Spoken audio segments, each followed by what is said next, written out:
So what's up mga ka-agri? So ayan, meron na naman pong padala sa atin ang Battlecat Livestock product. Ito po at na-pick up na natin. At syempre ngayon, 2-in-1 po yung lakad ko ngayong araw. At meron po ko yung ipapadala ng mga fertile eggs sa Bohol. So sa Karamin Bohol. So ito, na-prepare na po ng ating mga teller dito sa LBC Iriga. At ito po, secure na. At mga 3 to 5 days po makakarating ito sa Bohol. So, ayun mga ka-agri, mag-unbox na po tayo ng padala sa atin ng Battlecat. So, tingnan po natin kung ano yung laman.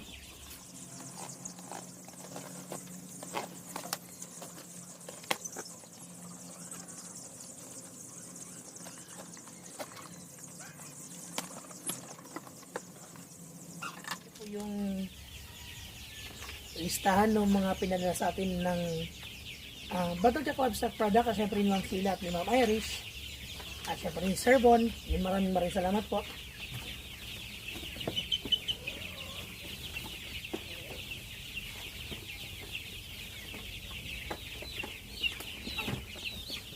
So ayan, ano po tayong 3 box lang Triple X shampoo.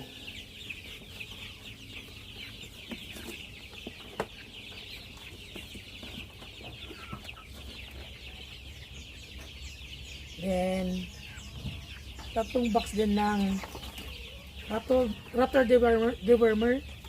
So, napakaganda po nito para sa ating mga breeders.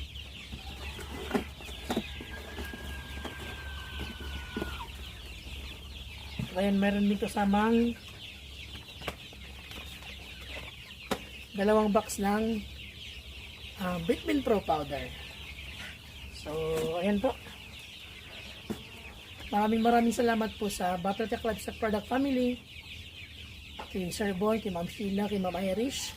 So, ayun po. Siyempre, gawin tayo ng Battlecat at mga produkto ng Firmabet. At siyempre, dahil sa Battlecat, lagi yung lamang, at sa Firmabet, alang tapat. At ayun, tamang-tama pang pagdating nating triple action po dahil meron tayong papaligo ang mga 3 months old na mga sisiw. So, ayun na timing naman po natin yung pagdating ng ating Triple X na bigay sa atin ng Battlecat. So, napakaganda po ng Triple X dahil nakakapagtanggal ito or nakapagbigay protection laban sa red mites, hanip, garapata at leg mites na nakakaestorbo po or nagsumisip-sip ng dugo sa ating mga manok, at minsan po ito naging dahilan kung bakit sila nababansot. So, ito po ay merong N70, CAPB, CDEA, aloe vera extract, sappermintine at citronella extract. So sa paggamit po nito, maghalo lamang po ng 1 sachet sa 2 galon ng tubig at banlawan muna po sa malinis na tubig bago po natin sila paliguan sa tubig na mayroong kasamang Triple X shampoo.